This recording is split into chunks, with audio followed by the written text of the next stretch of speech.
มีสุขบ้างทุกบ้างช่างประใดเป็นวิสัยของมนุษย์ปุถุชนขอกราบไหว้สาครูบาอาจารย์ทุกท่านขอเจริญพรศรัทธาญาติโยมผู้ใฝ่ในศีลในธรรมทั้งหลายมาแล้วมาแห่มแล้วรายการเสียงธรรมจากเน้นน้อยสังเดือจากวัดประแดงทั้งนี้โดยการนำของท่านพระครูโคสิทธิ์ปริยัติยาภรณ์เจ้าวัดประแดงเจ้าคณะตำบลสุเทพเขตหนึ่งซึ่งจังหวัดไฟหินมีท่านพระครูปริยัติยานุศาสตร์เจ้าวัดไฟหินรองเจ้าคณะอำเภอเมืองจังหวัดเชียงใหม่โดยควบคุมสถานีโดยท่านพระครูสมุวิศวรกิจโจเป็นนายสถานีดำเนินรายการโดยธรรมภาพสัมมาเนนสมพงษ์จากวัดประแดงธรรมานั่งอยู่ที่กุฏิวัดประแดงส่งเสียงมาดังสถานีวิทยุ FM 104.5 ของวัดไฟหินเป็นประจำทุกวันพุธจาก 10 โมงจนถึง 11 โมงมีข้อแม้ถ้าทางวัดไฟหินบ่มีการถ่ายทอดสดเราก็ได้พบปะกันอย่างนี้เป็นประจำมีหยังก็มานั่งนั่งจากันว่าอาจารย์เพิ่นบอกอยู่วัดจะไปอยู่บ่ได้มันไหว้พระสวดโยกโกห้องนำธรรมคำสอนมามาจางสตาญาติโยมได้ฟังกันพ้องซึ่งธรรมภาพเองได้ทำตามที่ครูบาอาจารย์เพิ่นได้สั่งได้สอนไว้มาเมื่อนานหลายปีตั้งแต่บวชมาจนถึงวันนี้โดยเฉพาะรายการวิทยุดำเนินรายการมา10 กว่าปีก็ได้รับความเมตตาจากครูบาอาจารย์โดยเฉพาะท่านพระครูโคสิทธิ์ปริยัติยาภรณ์เจ้าวัดได้สอนการดำเนินชีวิตการดำเนินรายการวิทยุตั้งแต่ต้นมาจนถึงวันนี้มีอย่างปกติไปก็ชมแนะนำสั่งสอนซึ่งมีประเดี๋ยว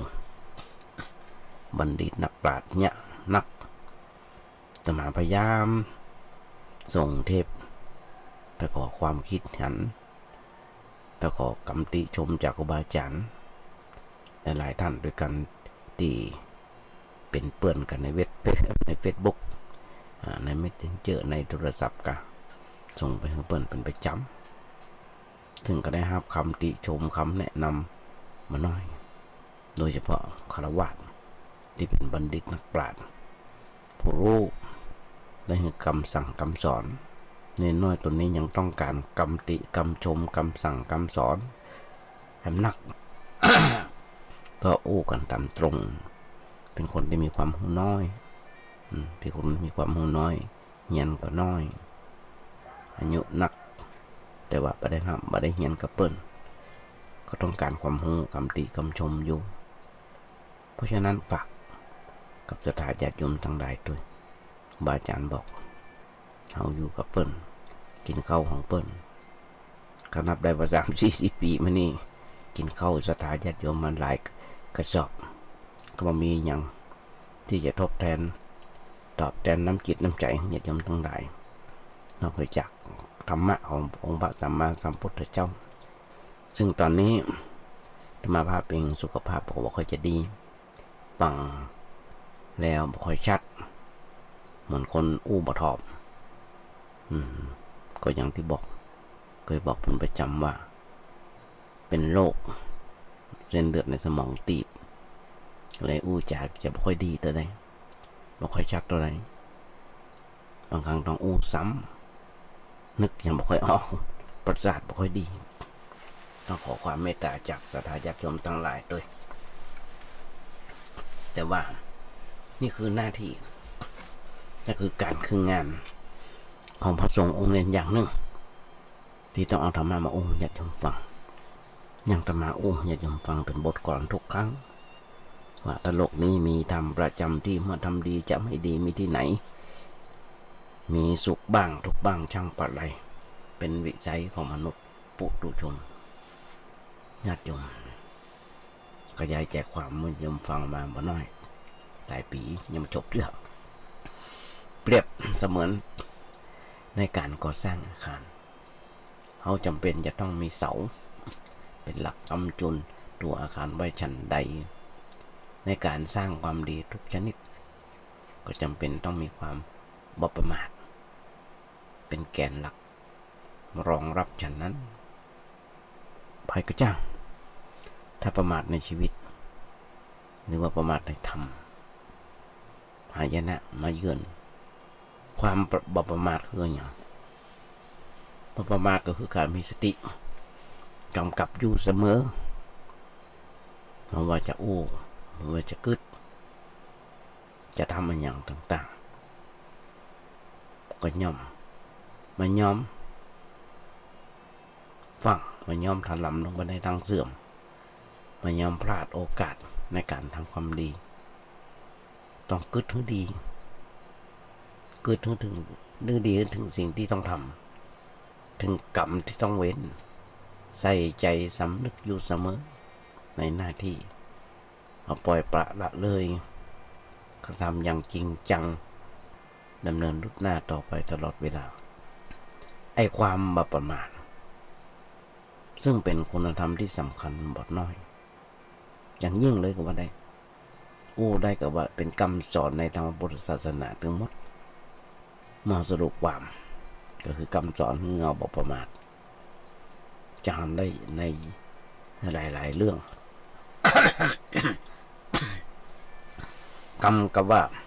บ่ประมาทหูเต้าบ่ถึงการจะมาใจกู้กัน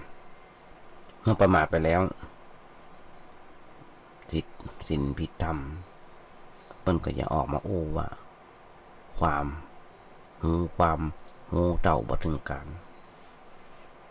รที่กระทำบ่หูเปิ้นก็นึกไปว่าไอ้ความบ่หูก็คือผู้บ่ผิดผู้บ่หูคือผู้บ่ผิดแต่กฎหมายไม่ได้อย่างนั้นญาติโยมกฎหมายบ้านเมืองของเราผิดก็ว่าก็ไปทำผิดถูกก็ว่าไปทำถูกหันได้อยู่ญาติโยมทั้งหลายหลายคนที่ประมาทในชีวิตกินเหล้าเมายาเพิ่นจะบอกว่าครับเมาเหล้าห้ามขับรถห้ามเมาเหล้าแล้วห้ามขับรถหันอยู่ทุกเมื่อเชื่อวันหนทางเปิ้นบอกให้ย้อนสอนก็ไปขับรถย้อนสอนขับรถคำเลนโดนประถูกบ่ต้องบ่ฮู้แซงซ้ายก็ไปแซงเกิดอุบัติเหตุขึ้นมาตายก็ว่าไปอย่างแข้งหักขาหันต้องป่วยนอนโรงพยาบาลเป็นเดือนเป็นปีเป็นเดือดร้อนนั่นคือความประมาทเมาขับรถเมาแล้วยิงปืนในงานสเปหิละติว่าเพราะฉะนั้นญาติโยมนี่แหละคือความประมาทของคนมันบอกดูก่อนภิกษุทั้งหลายบัดเดียวนี้เขาจะเตือนทุกคนว่าสังขารทั้งหลายเป็นของไม่เที่ยงมีความเสื่อมเป็นธรรมดาเขาทุกคนยั้งความประมาทเมื่อถึงพร้อมถึงญาติโยมทั้งหลายสังขารทั้งหลายมันไม่เที่ยงก็อย่างที่มันไม่เที่ยงญาติโยมทั้งหลายโรคภัยไข้เจ็บมันมาเบียดเบียนของคนเราถามว่ามาโรคภัยไข้เจ็บมันมาเบียดเบียนเราได้อย่างไรมากินจีนกินข้าวผักก็เดือดร้อนกินข้าวจีนมากินผักก็เดือดร้อนแม้แต่ผักคนเราทุกคนกินผักต้องการกินแต่ยอด ต้องการกินแต่ยอดเฉพาะยอดมันก็เดือดร้อน ยอดผักนะเอามาผัดมาแกงมาต้มอย่างต่างๆก็เดือดร้อนทางวิทยาศาสตร์มันบอกว่าเป็นมีสารเอนไซม์จำได้เหมือนละจะเป็น30 กว่าปีแล้วมีอาจารย์ปนเรียนมันแบบนี้ในตรงวิทยาศาสตร์ในตรงเป็นสารเอนไซม์ที่มันอยู่ในข้อกระดูกของเขากดแกะมาขัดเหมือนกับขี้ทรายอยู่นะต่อมากับโรคเกาต์นี่แหละนี่คือเหตุและผลที่เขาจะประมาทอะไรอย่างก็จังจะกินจะนั่งจะนอนอย่างต่างๆมันจะเป็นไปตามวัยของเขาละ40ลืมหน้า50ลืมหลังไอ้กรรมขี้ลืมเนี่ยนะเขาขายได้จะประเด็นนี้ขายได้มโหตัวใดตัวดีแล้ว ถ้าเพิ่นรับซื้อกันนะถ้าเพิ่นขายได้นะก็ขายได้มาน้อยเพราะฉะนั้นความประมาทในธรรมหมายความว่าในที่นี้หมายถึงคำสอนองค์พระสัมมาสัมพุทธเจ้าซึ่งเพิ่นแปลบาอาจารย์เพิ่นแปลไว้หมายถึงต้นเหตุข้อธรรมคำสอนองค์พระสัมมาสัมพุทธเจ้าทุกข้อถ้าพอดีแล้วล้วนแต่เป็นคำบอกเหตุทั้งนั้นบอกว่าถ้าทำเหตุอย่างนี้แล้วจะเกิดผลอย่างนั้นความมั่นเพียรเป็นเหตุให้ความเจริญให้ความขี้ค้านเป็นเหตุให้เกิดความเสื่อมเพราะฉะนั้นบ่ประมาทในธรรมโดยหมายถึงบ่ประมาทในเหตุให้มีสติรอบครอบตั้งใจทำเหตุที่ดีอย่างเต็มที่เพื่อให้บังคับผลดีโต้ยมาญาติโยมนำมาฟังต่อว่าลักษณะของผู้ที่ยังประมาทอยู่อย่างคือหมู่ที่มาทำเหตุดีแต่จะเอาผลดีเป็นหมู่ขี้ค้านเช่นเวลาเรียนมาตั้งใจเรียนอยากสอบได้การงานมาทำแต่ความดีชอบความชอบจะเอาบ่ประมาทบ่ทำประโยชน์กับใครแต่อยากให้คนบ่น้อยนิยมชมชอบทานศีลภาวนาปฏิบัติบ่อยากไปสวรรค์บ่อยากไปนิพพานญาติโยมเขาจะหันได้อย่างนักการเมืองเท่าที่ผ่านมาและบัดเดี๋ยวนี้จะพอหันได้ความดีบ่ทำการงานบ่ทำแต่ความดีความชอบอยากจะเอาอยากจะได้บ่ทำประโยชน์ให้กับไผเอาประโยชน์ให้แก่ส่วนตัวเขาจะหันได้เมื่อกี้วันเนี่ยเปิดกลับมาขอเสียงเขาแวะไปหน่อยในวันนี้ หมู่ทำเหตุเสียแต่จะเอาผลดีเป็นหมู่ทำอันยังตามอำเภอใจไม่อยากให้ผลบางอยากแต่อยากได้ผลดีเช่นทำงานมาเป็นเรื่องเสียหายแต่พอถึงเวลาพิจารณาผลงานอยากจะได้เงินเดือนเพิ่มขึ้น2 ขั้นบ้างปากเสียยาวดาว่าเจ้าบ้านทั่วบ้านทั่วเมืองแต่อยากให้คนอื่นฮักมีญาติโยมทั้งหลายบางคนมันนั่งจมเขาทำงานหิมใจมีกระจีเขาทำงานตัวเก่ามาทำงานบางคนเพิ่นมีหน้าที่จีหรอญาติโยมทั้งหลายเพิ่นมีหน้าที่ทำงานจีเนี่ยก็คือจีของเพิ่นนี่คนอื่นทำงานของเพิ่นทำเป็นงานของเพิ่นไอ้หมู่เนี่ยบางคนทำเหตุดีเล็กน้อยแต่จะเอาผลดีน้ำหนักเป็นหมู่ที่บอกว่าค่ากำไรเกินควรจุดธูปจุดเทียนจุดธูปบูชาพระบุญตั้งสัจจะอธิษฐานจะเอาสวรรค์วิมานมีนางฟ้าเทวดาคอยรับใจเป็นหมื่นเป็นแสนอ่านหนังสือแค่ชั่วโมงแต่จะเอาที่1ในจันทร์เลี้ยงเข้าเลี้ยงป่าเพิ่นจาน1แต่จะเอาจังเพิ่นจงรักภักดีไปจนตาย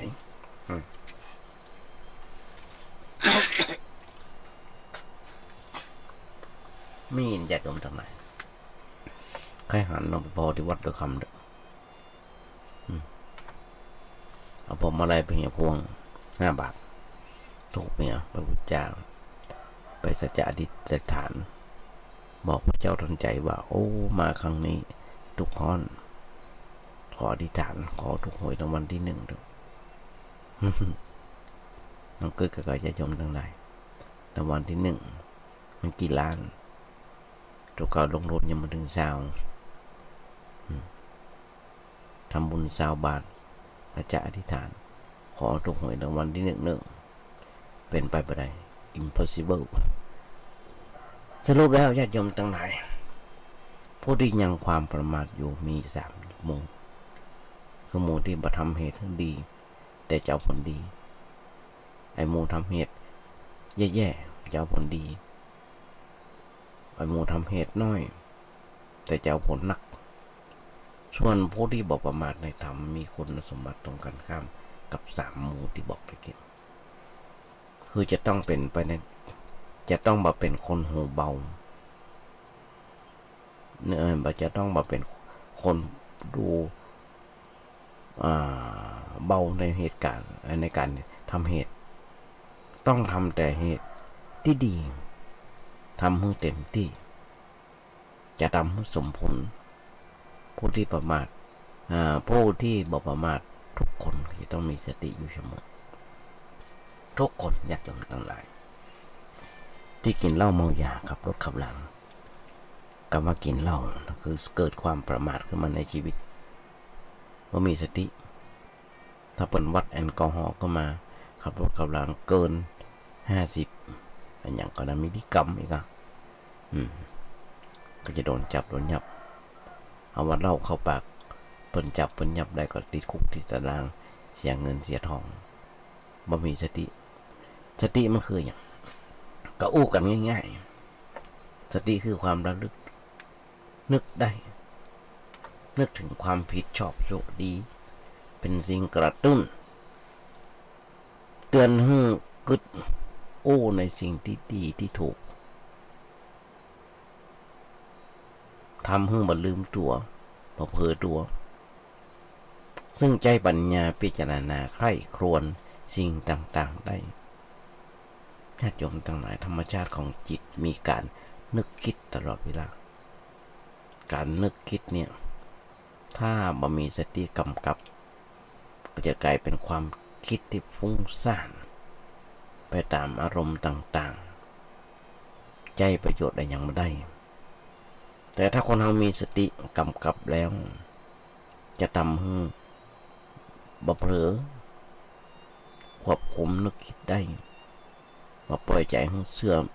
เลื่อนลอยไปมาปล่อยอารมณ์ไปเป็นไปตามสิ่งที่มากระทบญาติโยม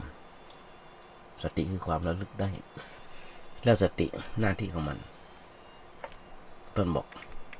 สติเป็นเครื่องทำให้เกิดความระมัดระวังตัวป้องกันภัยที่จะมาถึงภัยถึงตัวคือระแวงในสิ่งที่ควรระแวงและระวังป้องกันภัยที่จะมาถึงในอนาคตความระแวงอันนี้ก็สำคัญหมายถึงอย่าง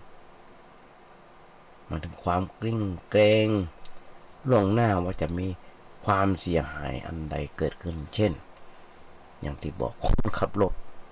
ขณะฝนกำลังตกถนนมันลื่น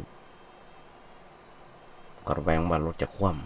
ำระแวงว่าจะมีรถอื่นส่วนมาในระยะกระชั้นชิด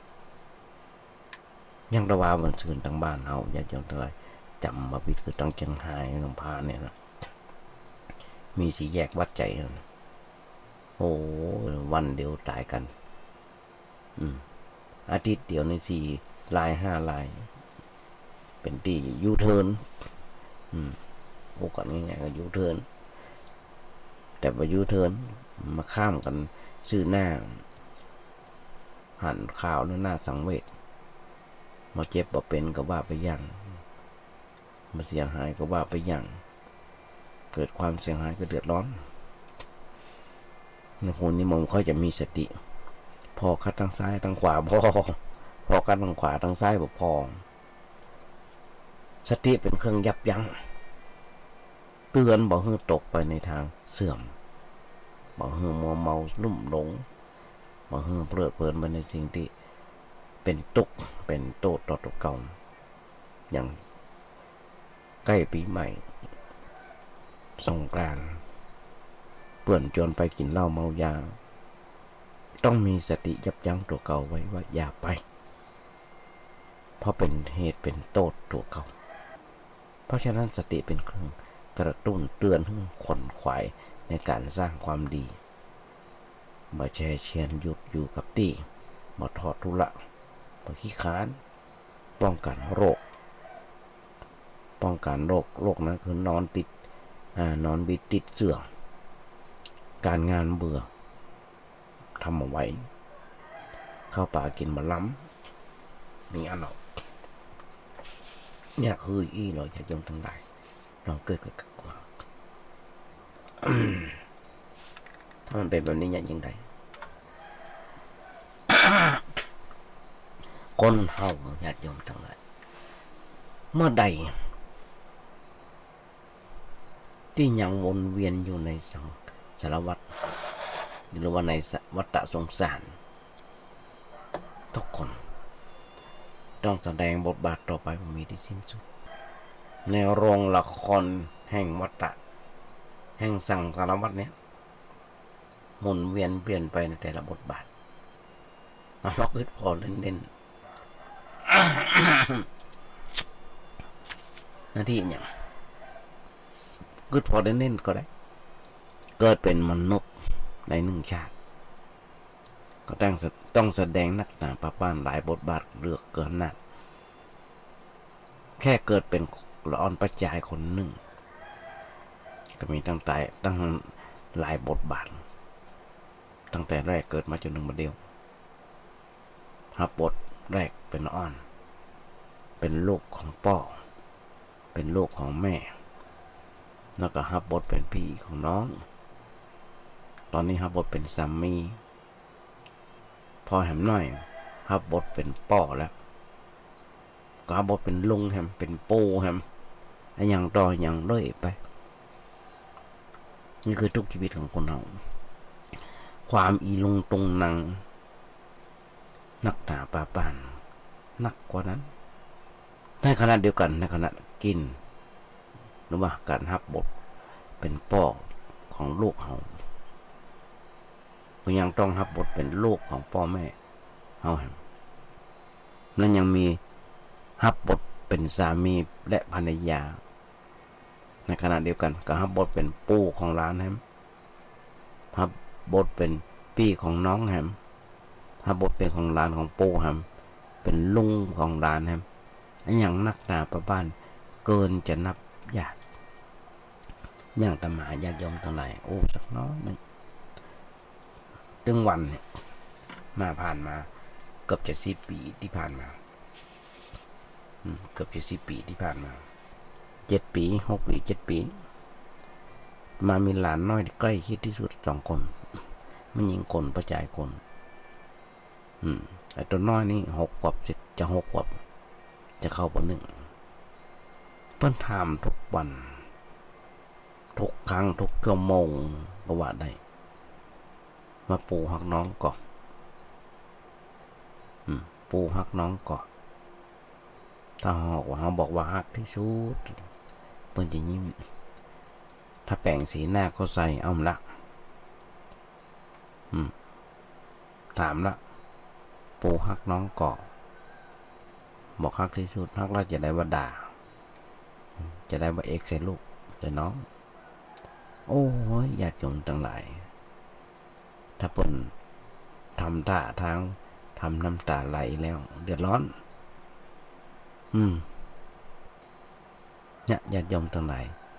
เป็นชีวิตของปู่คนหนึ่งซึ่งเขามียาเพิ่นเอาว่ายาชูกำลังคนเฒ่ายาชูกำลังคนเฒ่า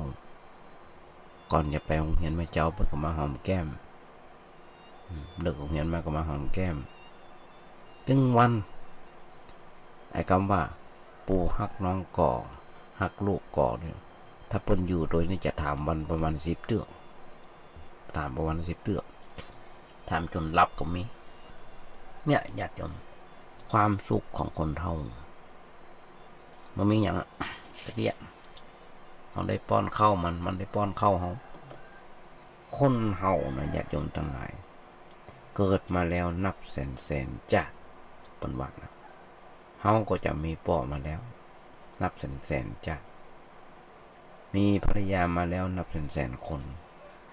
มีลูกมาแล้วนับแสน2 แสนคนมีพี่มีน้องมีหลานมีปู่มีย่ามีตามียายมาแล้วนับบ่ถ้วน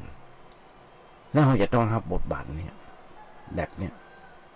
มาแล้วหลายแสนชาติหลายแสนหลายล้านครั้ง โอ้กันง่ายๆเบื่อมันก็ไม่ได้อันนี้ยังมันนับบทบาทอื่นๆที่มันรวมที่เขามาแบกที่เขาแบกครับบทของลูกจ้าง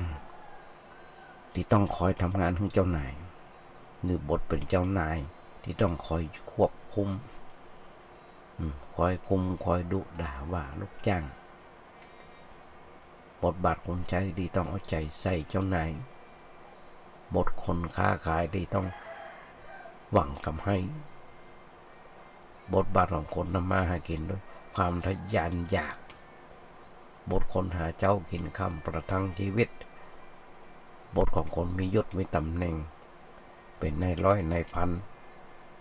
บทบาทเป็นนักการเมืองบทครูบทอาจารย์โอ้อารมณ์ความรู้สึกอยากทั้งหลายความคิดก็ย่อมแตกต่างกันไปตามบทบาทนั้นๆเลยมีบทบาทนักนางป้าป้านมาเกาะกลุ่มลุ่มล้อมตัวเก่าเอาไว้แล้วแต่ละบทที่เล่นมาเหมือนกันบทพ่อก็เล่นแบบหนึ่งบทแม่บทสามีก็เล่นแบบหนึ่งบทเจ้านายก็เล่นแบบหนึ่งบทลูกน้องก็เล่นแบบหนึ่งบทลงบทปู่บทแบบหนึ่งอารมณ์ความรู้สึกความคิดก็ย่อมแตกต่างกันไปตามบทบาทนั้นๆคนที่แสดงบทบาทเป็นอาจารย์ก็ต้องเล่นบทลูกศิษย์พร้อมๆกันไปด้วยเหมือนเจ้าเมื่อเขาไปหาอาจารย์ที่สอนมาก่อนและอาจารย์ของเขาก็เล่นบทลูกศิษย์เมื่อไปหาอาจารย์ต่อไปและบทไหนที่จะเป็นบทจริงๆของเขาแล้วเขาอยู่ไหนแล้วอย่างใดมันอยากจงสลายมันยุ่งอย่างแก่งอกถ้ายังมาว่างจากตัวถ้าบอกว่างจากตัวตนจากสิ่งที่คิดว่าเป็นของตนจะบ่มีการหยุดพักเพราะว่าในอิริยาบถไหนๆก็ตามเมื่อใดในโลกอย่างที่พระเจ้าหรือว่าธรรมะบนโอ้ไว้พระเจ้าโอ้ไว้พอวิญญาณออกจากร่างก็เลิกสมมุติวิญญาณออกจากร่างก็เลิกสมมุติเลิกเป็นสามีเลิกเป็นพ่อแม่เลิกเป็นพี่น้องต้องไปวนเวียนไม่ในวงจรของเหตุปัจจัยที่สร้างไว้ในชาติทั้งยังหรือว่าถ้ายังติดในบทบาทก็ยังคิดว่าเป็นอัตตาตัวตนอยู่ของตัวจริงๆมันจะบ่มีวันปะความสงบได้เลยเพราะอย่างเพราะทุกบทบาทมีแต่ความวุ่นวายความหนักอกหนักใจทั้งสิ้นหากมีตัวตนผู้รับผิดชอบในบทบาทนั้นๆจริงๆย่อมเป็นของหนักทั้งนั้นที่จริงๆแล้วทุกสิ่งเป็นธรรมชาติที่มันต้องหมุนเวียนเปลี่ยนแปลงไปอย่างนี้และมันมาได้เป็นตัวภัยของภัยจริงๆเป็นหนึ่งบอกเป็นสิ่งสมมติตามเหตุปัจจัยเท่าอันการที่ยังต้องเวียนว่ายตายเกิดก็ต้องรับบทต่างๆเรื่อยไปนั่นก็เพราะมีอุปทานมามีตัวตนมีตัวเฮาเป็นผู้เกิดอยู่เป็นผู้มีตัวตนอยู่และเขาเป็นผู้ตายไปนั่นเองญาติโยมส่วนนำต่างหลายอุปทานมามีตัวเฮาก็ยังอยู่แม้ว่าร่างกายมันจะนอนเหมือนท่อนไม้ใจการมันได้แต่ถ้ายังมีความรู้สึกว่ามีตัวเฮาอยู่อวิชชาคือความบ่รู้จริงมันก็จะดึงเอาดินน้ำลมไปมันรวมกันแห่งเตื้องมาเกิดเป็นตัวเฮาแห่งครั้งในชาติต่อไปในญาติโยมทั้งหลายเฮากว่าเฮาจะมาจับได้ว่าไอ้ความหลงผิดไปอุปทานว่ามีตัวเฮาอยู่นั้นคือปัญหาที่เฮาต้องจัดการอย่างใดถึงจะ ทำให้ความยึดมั่นว่าเป็นตัวเฮาหายไปหลวงปู่หลวงพ่อพุทธทาสก็ได้อย่างที่เพิ่นว่าไว้เพิ่นจับได้ว่าไอ้ความหลงผิดไปอุปมาอุปทานว่ามีตัวเฮาอยู่เนี่ยคือตัวปัญหาที่ต้องจัดการนะและเมื่อใดรู้สึกที่เป็นตัวเฮาสิ่งที่เคยเป็นของเฮาก็ย่อมมามีไปโดยอัตโนมัติแต่ทุกวันเนี่ยบางคนปฏิบัติจนมีความเข้าใจว่านี่บ่ใช่เฮาบ่ใช่ตัวของเฮาแล้วปล่อยวางอัตตาตัวตนจนบรรลุกับตัวเฮาได้ในระดับหนึ่งแต่พอหันคนอื่นกับหันว่ามีตัวเขามีตัวตนมีตัวตนของเขาอยู่มีสัตว์บุคคลมีตัวตนมีเฮามีเขาอยู่เพราะฉะนั้นคนรอบข้างก็เลยมีอิทธิพลกับความรู้สึกทำให้เฮาสุขทำให้เฮาทุกข์ได้ถ้ารู้จริงๆว่าเฮาก็สมมติคนอื่นเฮาก็สมมติคนอื่นๆก็จะสมมติเช่นกันถ้ารู้จริงๆว่าเฮามาแสดงบทบาทเหล่านี้ในแต่ละชาติในโรงละครแต่ละโรงนั้นคนอื่นๆก็มาแสดงบทบาทของเราของเปิ้นเช่นกันในแต่ละโรงละครแต่ละชาตินั้นเช่นกันแล้วอันอย่างคือของจริงบ่มีตัวของใครทั้งสิ้นทุกอย่างล้วนแต่เป็นธรรมชาติอย่างที่บอกเขาหยิบยืมเพิ่นมาใจเต้าติดจำเป็นตอนนี้เขาหยิบยืมเพิ่นมาใจเท่าที่จำเป็นเมื่อใจเสร็จแล้วก็ต้องคืนเพิ่นไปทุกอย่างทุกสิ่งเป็นธรรมชาติที่ปรุงแต่งเข้ามาด้วยกันความมีอุปทานว่าเป็นตัวเฮาเป็นผู้ดึงดูดดินน้ำลมไฟมารวมกันได้บ่มีที่สิ้นสุดอย่างที่บอกอวิชชาคือความหลงว่ามีตัวเฮาอยู่ตัวเฮามีอยู่ตัวเฮาเกิดมานั่นเองนั่นคือปัญหาของการต้องมาเกิดแห่งมันยังกึดว่ามีตัวเฮาอยู่เมื่อใดก็ต้องเกิดอยู่ร่ำไปนั่นเองจุดสำคัญที่ต้องตีมือแตกคือความรู้สึกที่เป็นตัวเฮาเมื่อมีสติอยู่กับปัจจุบันขณะของว่ามันกำลังเล่นละครกำลังดำเนินไปในกลไกของธรรมชาติอย่างนั้นเองบ่มีอดีตจริงบ่มีอนาคตจริง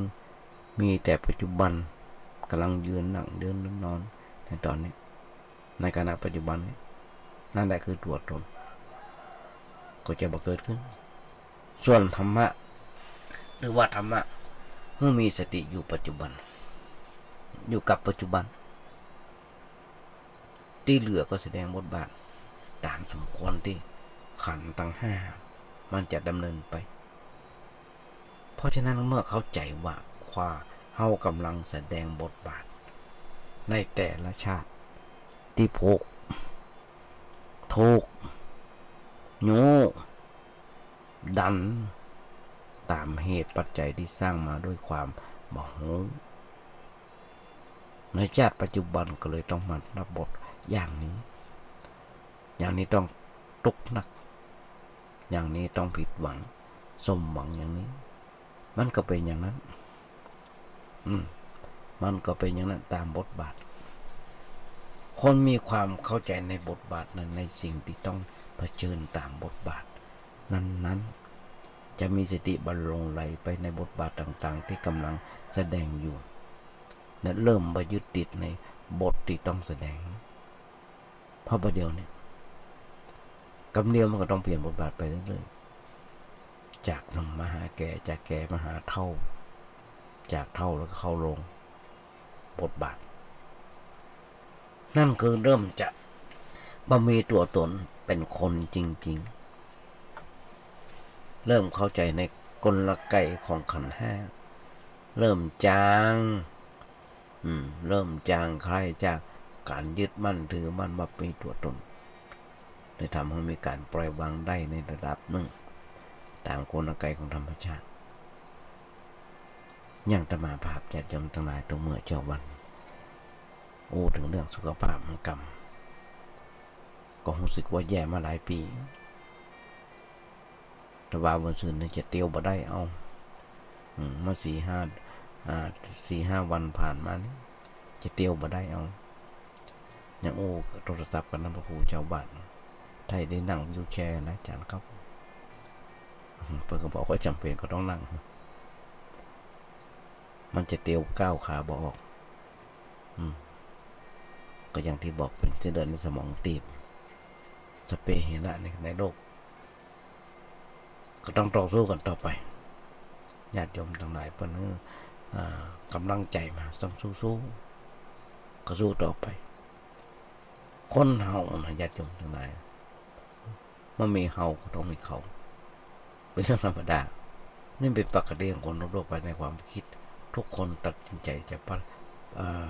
พลวันอยู่ด้วยคำว่ามีเฮามีเขาอยู่ตลอดเวลา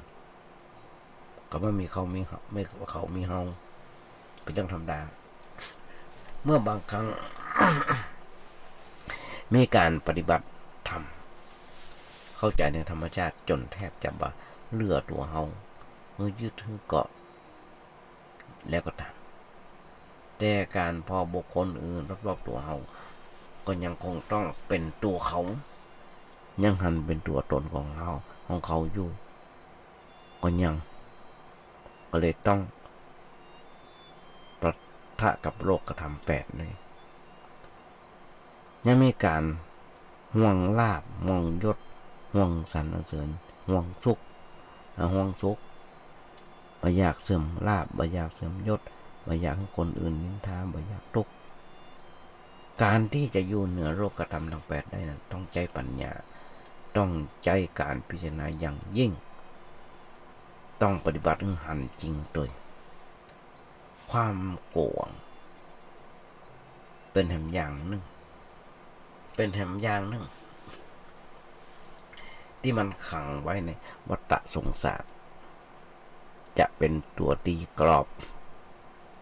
ต้องอยู่ในวังวนของสังสารวัฏอันเมื่อนานแบบหาทางออกมาได้เรามาลองสังเกตความกลัวให้ดี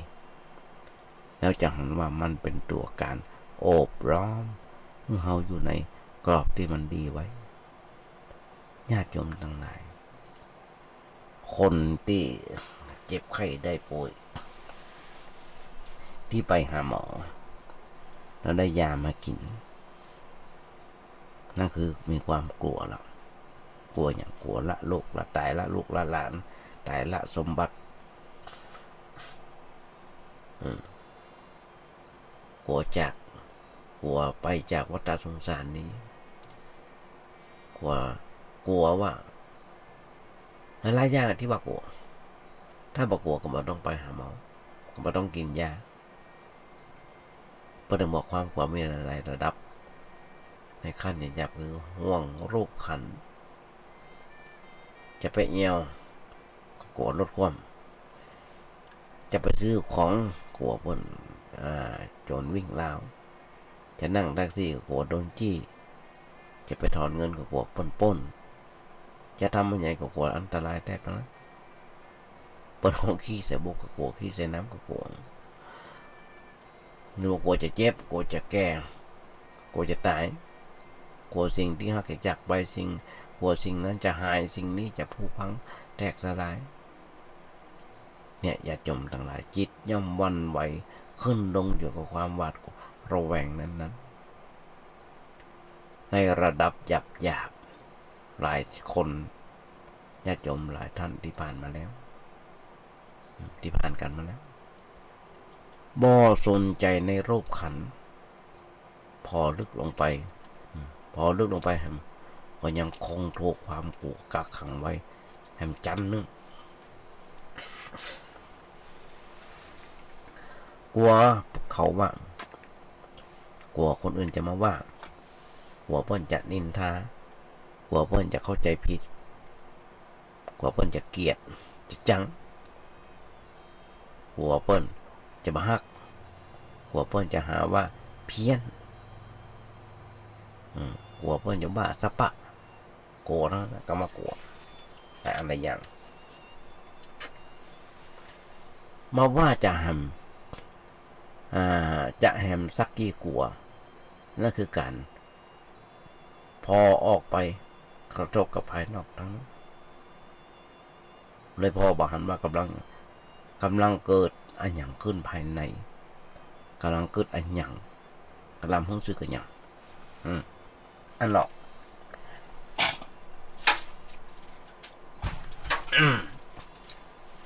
จะทำอย่างนี้เดี๋ยวคนนั้นว่า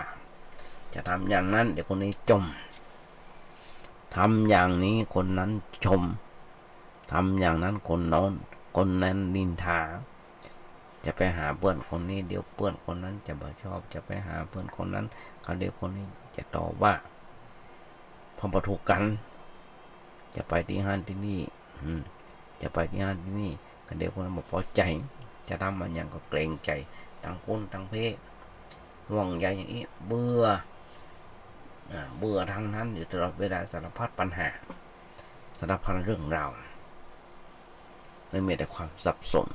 ความวุ่นวายที่อัดแน่นอยู่ตรงไหนน่าจะแก้ไขอย่างไรดีบ่ต้องไปแก้ที่ไหนมันอยู่ใกล้ๆกับเรานี่อยู่ที่ว่าเฮาพอหันมันหรือไม่เท่านั้นเมื่อพอยังบ่หันเฮาก็ยังอยู่ในโลกธรรมยังขึ้นลงอยู่กับสภาวะอารมณ์ที่ยังอินอยู่กับลาภยศสรรเสริญสุขเสื่อมลาภเสื่อมยศนินทาทุกข์ยังออกกันมาได้ความสงบความสว่างความเบาสบายเลยยังบ่มียังต้องขึ้นลงกับทุกข์สุขเพราะการพอที่ยังมาหันความเป็นธรรมชาตินั่นเองแต่ถ้าหูเต่าหูตันอารมณ์หูเต่าหูตันความกลัวหูเต่าตันขันธ์ห้าเอาจะอยู่เหนือโลกธรรมทั้งแปดได้ไม่ใช่สิ่งเหลือเชื่อเลยญาติโยมทั้งหลายแต่แค่เฮาหูขันเอามาโอ้กันง่ายๆนะเดี๋ยวอยู่ใกล้นิดเดียวคือในคณะขันธ์ห้ามันต้องไปเรียนหูมันหมดทุกสาขามันต้องมาซ่อหาสถานที่ทั่วโลกมันต้องไปฝึกฝนวิชานักหนาปาป้านที่ไหนเพราะอย่างเพราะห้องเห็นอยู่ในตัวของห้องอยู่ในขันธ์ห้านี่อยู่ในขันธ์ห้านี่ความกลัวไม่ใช่สิ่งที่น่ากลัวความกลัวคือความคิดที่กำลังคิดว่ากลัวอยู่อย่าลืมว่ามันเป็นแค่ความคิดถ้ามันกำลังคิดมันกลัวอยู่มันไม่ได้มีความกลัวอยู่จริงแต่มันคิดว่ากลัวเมื่อเราหันความคิดก็เท่ากับความว่าเราหันความกลัวเมื่อเราปล่อยวางความคิดก็เท่ากับปล่อยวางความกลัวคือมันมีความคิดก็มีความกลัวเมื่อหูเต่าตันความคิดก็หูเต่าตันความกลัวอย่าไปกลัวไอ้ความกลัวนั่นเลยคืออย่าไปกลัวไอ้ความคิดที่มันกำลังคิดอยู่นั่นคือการซ้อนเข้าไปแหมจันนึงคือเฮาบ่กลัวไอ้ความกลัวที่เฮากำลังกึดมาว่าฉันโกรธตัวนี้คือธาตุหูที่มีปัญญามีเฝ้าที่เฝ้าพอขันธ์ห้ามันทำงานแก้ตัวนั้นคือสังขารที่ปรุงแต่งความคิดที่กำลังคิดว่ากลัวหันกลัวนี่กลัวสารพัดเมื่อเราหันความคิดที่กำลังคิดกลัวเราก็จะยิ้มได้ว่าคิดกลัวแล้วว่าคิดกลัวหำแล้ว คิดกลัวหั่นกลัวนี่คิดห่วงหั่นห่วงนี่คิดกังวลหั่นกังวลนี่ไปสารพัดถ้าหากเขาปล่อยให้มันเดินหรือว่ามันกึดหน้าเมินมาตัดไฟเนี่ยจะต้นลมความคิดกลัวเนี่ยก็จะไปเร่งสารเคมีที่ทำให้เกิดอารมณ์หวาดกลัวหวาดหวั่นสะดุ้งผวาหันหน้าไปทำไมมันจะมีอาการใจเต้นหวาดระแวงหรือวิตกกังวลรุ่มร้อนสะดุ้งสะเทือนสะดุ้งสะเทือนไปเขาก็เลยพอคล้ายๆคนกำลังกลัวกำลังตกนั่นเองแต่แท้จริงแล้วมันมีอะไรอย่างญาติโยมทั้งหลายแค่มันกำลังคิดกำลังกึดโดยปัญญาที่เคยบันทึกไว้มาเมื่อว่าเจอสิ่งนั้นเจอสิ่งแบบนี้อย่างเช่นคนกลัวงูพอหันงูเลยผ่านมาอย่างคนขยะขยงจักกิ้มกันกลัวจักกิ้มกลัวตกโตแต่ว่าวันซืนหลานน้อยก็ไปอาบน้ำในห้องน้ำหลานบ่าวปะตกโตกูก็เดือดร้อนมาปูช่วยนะปูจ้าช่วยหน่อยเป็นนี่ใกล้หัวจนมันยอมจะอาบน้ำกลัวมันน่ากลัวนะตกโตญาติโยมบางทีสมัยมาเป็นละอ่อนเจ้ามูกันลูกพี่ลูกน้องกันโดนขบหน้าอกปวดเป็นแว่นเลยปวดเป็นแว่นเลยคือความหายความสนของสมัยเราเป็นละอ่อนหนีหงเฮียนมาขึ้นประคามกินกันมาตามหันตกโตขบหน้าอกปวดเป็นแว่นก็เลยกลัวตอนได้หันมางูหายไปหันก็ไปหันก็กลัวล่างหันในหูได้ยังกลัวพอหันงูเลยผ่านมาความจำทำงานหูทันทีว่าความคิดกลัวก็จะเข้ามาทันทีแล้วก็ปรุงแต่งต่อไปว่ามันจะมาคบเราทั้งที่อยู่ห่างกันอยู่ในทีวีก็มีไอ้ความหวาดระแวงความรู้สึกอ่อนแรงโดยมาเพราะสารเคมีประเภทหนึ่ง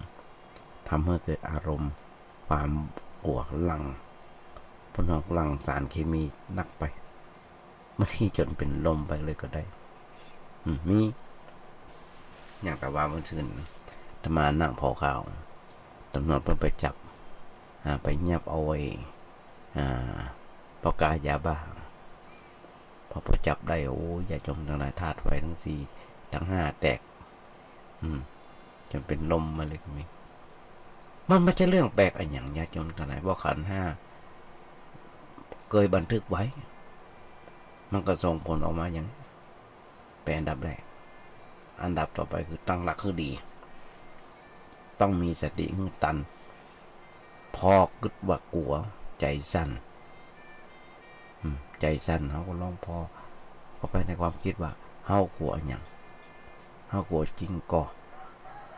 ความกลัวมีสาเหตุมาจากอย่างมันกำลังคิดว่ากลัวกำลังปรุงแต่งมันปรุงแต่งกันไงพอมีสติหยุดพอก็จะหันว่ามันกำลังเลี้ยงต่อกันไปเป็นสายความคิดเลยทุกอย่างเป็นแค่ความคิดเนาะคิดออกมาจนหัวเดียวกันคิดดีคิดบ่ดีคิดกล้าคิดกลัวมันเท่ากันคิดกล้าคิดกลัวมันเท่ากันเพราะมันเป็นแค่ผลของความคิดและก็ออกมาจากหัวเดียวกันออกมาจากสมองเดียวกันที่ตั้งอยู่ในขันธ์5นี่ไม่ได้มาจากไหนเลยเพราะฉะนั้นการที่เราจะดักจับความคิดความกลัวความกังวลก็ต้องดักจับที่หัวของเราที่เราคิดของเราง่ายสุดแล้วต้องไปดักจับต้องไปดักจับจุดต่างๆนอกถ้าคนเปิ้นว่า เฮาบ้าเฮาเพี้ยนเฮาจิตหลอนขั้นแรกมันต้องไปจับที่ต้นเหตุคือเขาแต่ให้พอตัวเฮาเข้าไปตั้งในขันธ์ห้าของเฮาวกมาโอ้อย่างหลวงพ่อเกษมเขมโกสำนักลูกชานสุสานไตรลักษณ์ลำปางพระเกจิผู้มีเมตตาก่อนที่จะเปิ้นเป็นหลวงพ่อเกษม ตามประวัติเพิ่นเป็นทุกเจ้าที่บวชแล้วไปอยู่ในประจาไปอยู่ในประจาต่อไปอยู่ในประจาไปบิณฑบาตไปมาก็เอาห้อยไว้ที่ต้นไม้หิวมาได้ก็ฉันไม่ได้สนใจฉันมือเดียวหิวมาได้ก็ฉันมันได้สนใจเวลาแม้กระทั่งผมบนหัวใจลกเอาบะโกนอย่างเขาบางทีหนวดเขาผมเผาลุงลังจนเจ้าบ้านจะจองว่าเจ้าพี่บ้าสมัยนั้นญาติโยมเนี่ยน้องเกิดกับเรานี่คือขั้นแรกหลวงพ่อเกษมไปได้ไปจับที่ต้นเหตุไปจับที่ว่าเขาว่าเขาเพิ่นเป็นพี่บ้าเท่าก็ได้อย่างว่าเขาก็เริ่มจะหันกลไกทำงานของมันเริ่มขึ้นมันเริ่มกึดแกมาว่าฉันทำไมมันกำลังปรุงแต่งว่าแกมีสิทธิ์อันหยังเดี๋ยวจะต้องไปจัดการแล้วหันว่ามันกำลังมีอารมณ์ร้อนรนเริ่มโกรธน้อยๆแล้วมันกำลังโมโหหนักขึ้นเมื่อหันแทนที่จะโกรธกลับมาจะทำตัวกับอาจจะค่อยหัวด้วยซ้ำไปที่หันว่ามันก็เป็นของมันอย่างนี้แหละมาเมินแล้วเมื่อหันก็จะสามารถจัดการกับอารมณ์นั้นๆได้บนเรามีสติในการพอหันการทำงานของขันธ์ห้าจัดการกับความทุกข์ในขันธ์ห้าได้ไม่ต้องไปตีหน้าตียกทุกอย่างไอ้คนที่ว่าเขานั่นทุกอย่างญาติโยมต่างหลายโอ้มาถึงตอนนี้เรียกว่าพอเวลาก็จะหมดทีละยังอยากถึงวันญาติโยมต่างหลายรับหนังรับหูรับตาเดี๋ยวมือตาพอเวลาเวลาจะหมดแล้วนะเอาละเอาไว้ที่อีกก่อนเรื่องของขันธ์ห้าขันธ์หกเนี่ยนะว่ามากันในวันต่อไปถ้ายังมีโอกาสได้มากันอยู่ทางด้านรายการวันนี้ญาติโยมทั้งหลายก่อนจะนำรายการนี้จากไปก็ขอเอางานบุญงานกุศลมาญาติโยมฟังกันหน่อยซึ่งทางวัดประแดงของเราโดยมีท่านพระครูสิทธิปริยัติยาพรเจ้าวัดประแดงพร้อมคณะศรัทธากำลังจะมีการก่อร่างห้างแปลงบันไดหน้าที่มันชำรุดทรุดโทรมจะแปลงกันแล้วจะเริ่มแล้วรอจะตุปัจจัยสักน้อยญาติโยมก็รวมทำบุญสุนทานกับท่านพระครูเจ้าวัดได้บันไดเขายาวอยู่ประมาณ97ก่อขั้นถ้าจำมาผิดมันก็ชำรุดทรุดโทรมไปหันว่าหนักมันดีอย่างนี้เป็นรากไม้หากไม้ตำปื้นเนี่ยนะมันใหญ่ลำไปมันก็ปึ๊ดเป็นอย่างเสียหมดแล้วเริ่มผุพังแล้วอายุการสร้างก็ยาวนักแก่เท่าที่จะมาเป็นอ่อนมาแล้วเพราะฉะนั้นต้องมีการบำรุงซ่อมแซมหรือว่าอาจจะแปลงใหม่อย่างใดอย่างหนึ่งโทรศัพท์ไปถามท่านครูเจ้าวัดได้เมื่อบ่มีอยู่ว่า0818815690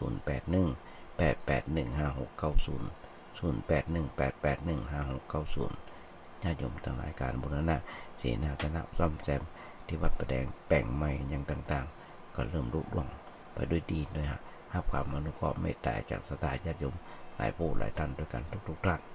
ต้องขออนุโมทนาด้วยท้ายการวันนี้ญาติโยมทั้งหลายขออำนวยพรกราบขอบพระคุณในน้ำจิตน้ำใจของท่านพระครูสมุวิศวัตรวรกิจโจนายสถานีที่มีเมตตาโดยธรรมะได้เปิดเครื่องของธรรมะครับทั้งนี้วันนี้อาจจะเป็นวันเกิดของใครคนใดคนหนึ่งก็ขออำนวยพรไปด้วยกันเลย ขออำนวยพรพระจากญาติโยมด้วยกันด้วยว่าขอมีความสุขมีความเจริญคิดสิ่งหนึ่งสิ่งใดสมความมุ่งมั่นปรารถนาขอญาติโยมทั้งหลายอย่าเจ็บอย่าไข้กันเลยขอเจริญพร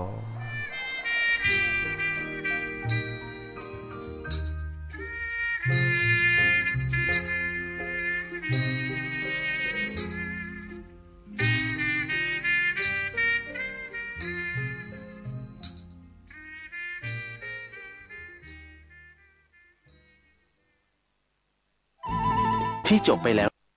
นั้นเป็นรายการเสียงธรรมจากสามเณรดำเนินรายการโดยสามเณรสมพงษ์